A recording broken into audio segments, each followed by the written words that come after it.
Hey guys, Shlim here, and sorry for the wait, but welcome to episode 2 of how to make 4000 gold in one day as a solo rogue. In this episode I just came out of a run where I died and lost all the previous stuff. Whoa. Look here.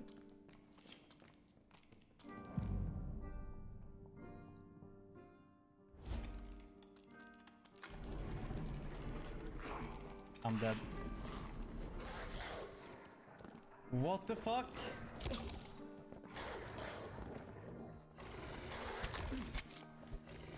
Bro, I'm getting cucked! No shot!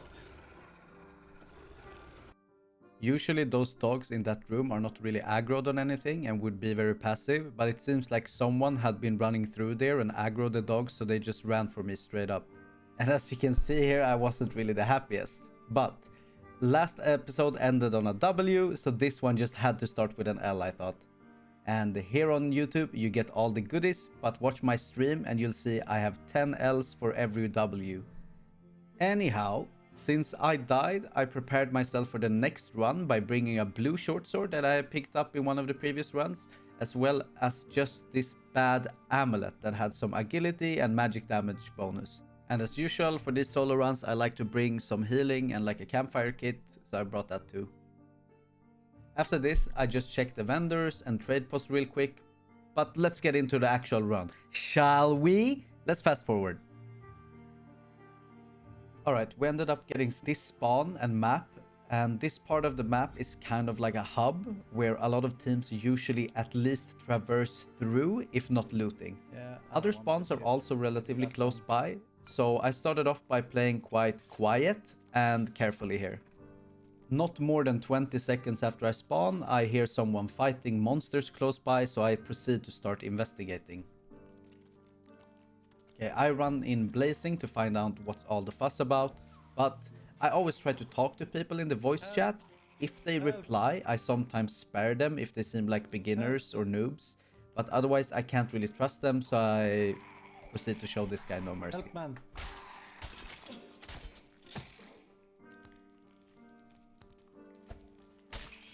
He already took the health shrine, the cuck.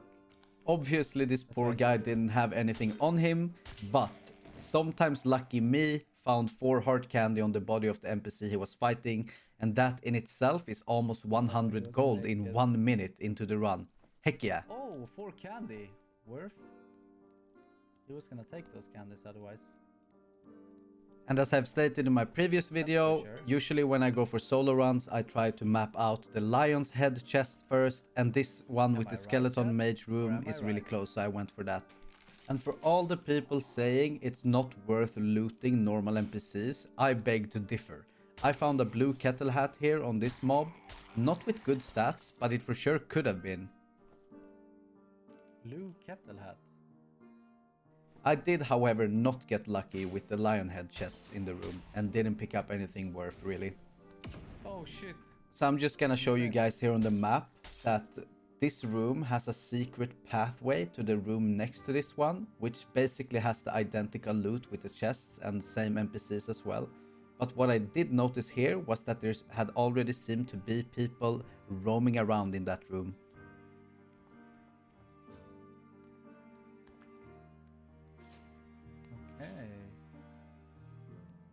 Been a rogue here, guys. And as the little rat we are, I just try to proceed carefully and listen for sounds.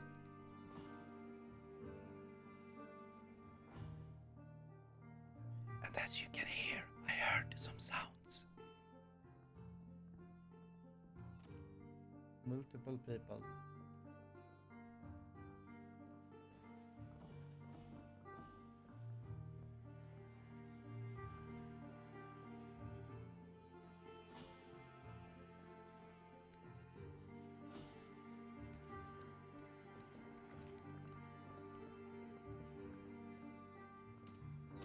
So I was hearing people running around under me, right? And I got a little bit impatient and wanted to check out what was going on. Wait, he died? I walked down the stairs and find this body with a little bit of a jackpot in him.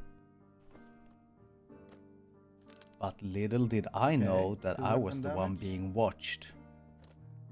So this ranger found me, and it was probably his mate I was looting. I knew there were multiple people, so I just ran up to get a little bit of a high ground advantage. Anakin.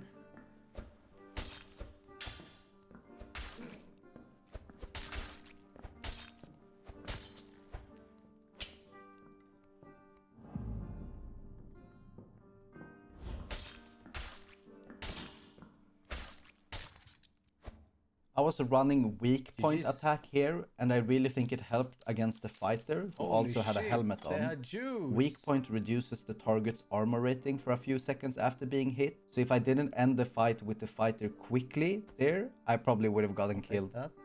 I just want to say that here's another example that I've stated in my previous videos, is that I like to keep my invisibility for mid-fight engagements instead of starting the engagement with invisibility. And as you can see, that ranger got entirely outplayed and I got a very big advantage, which made it look easy to kill him. So remember that, folks.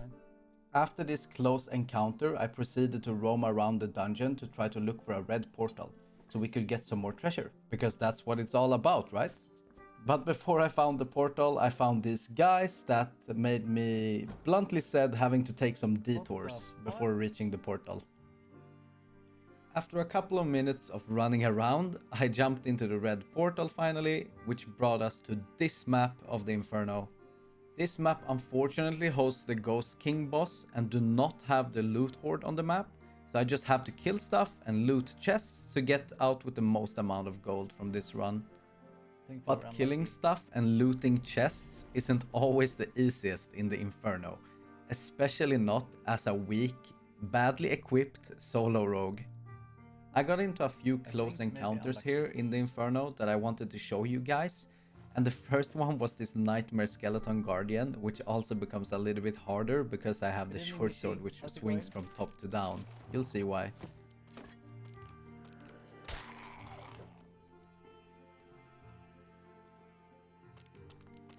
If you hit his shield, you get damaged. That's a big problem. Oh my god.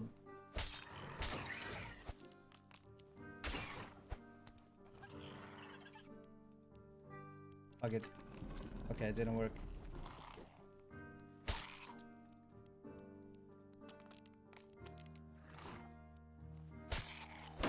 No! Oh my god, I almost killed myself. Just die, man, please. And for you who don't know, should really watch my previous videos, but if you hit that lightning area, you yourself take damage. Oh my god, that was stressful. Holy shit. Another doggy. And literally just 30 seconds after this, we had another close encounter. Okay, I thought I knew. Oh my god, I almost died. Yeah, the dogs are really hurt, and I should have been a little bit more careful here. But at this point, I wasn't that comfortable killing the dogs yet, to be fair. Oh! I was stuck! Imagine I died to a stuck torch, dude. Holy shit. Okay, if you didn't see what I'm complaining about here, it's this. It's a torch that's stuck in the middle of the air and has physical collision. So I almost got stuck on that and killed by the mimic right after. Going onward, I kept running around looking for loot, killed this zombie here and found a pair of juicy pants. You don't have to pause here, I'm gonna show you all the loot at the end of the video. Alright, ladies and gentlemen, we're reaching the culmination. And also our last obstacle, the Nightmare Hound. I was of course feeling quite confident this run since I'd gotten 3 PvP kills, killed a lot of NPCs already, so I was like, piece of cake to kill this Nightmare NPC. But even though it's easy, more than one little slip up and I'm deading.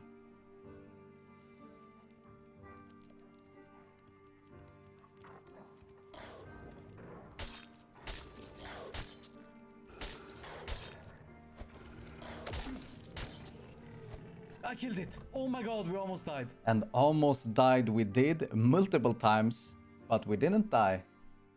And that is it. Some PvP, some PvE, but most importantly, a lot of juice. And here comes the summary as I promised, and we ended up with these items first and foremost. These are not the best items obviously, but I want to highlight the leather leggings and the rawhide gloves here. And also, to be fair, I did sell the armor, the epic armor, for 200 gold, and also the longbow for another 100. So here's the actual full summary. I made 77 gold in raw gold. I made 126 gold from raw treasure. And I made roughly 400 to 800 gold worth of items, mostly the pants and gloves. I made 10 heart candies, which is worth 20 gold each. So that's 200 gold extra. So that sums up to a worth of around 1200 gold for that run. But some of these items I did use myself instead of selling. So the total amount of gold gained this run was about 600 to 800 gold. That's the summary, and I hope you enjoyed this episodes, because more episodes are coming shortly. See you on my stream. Bye!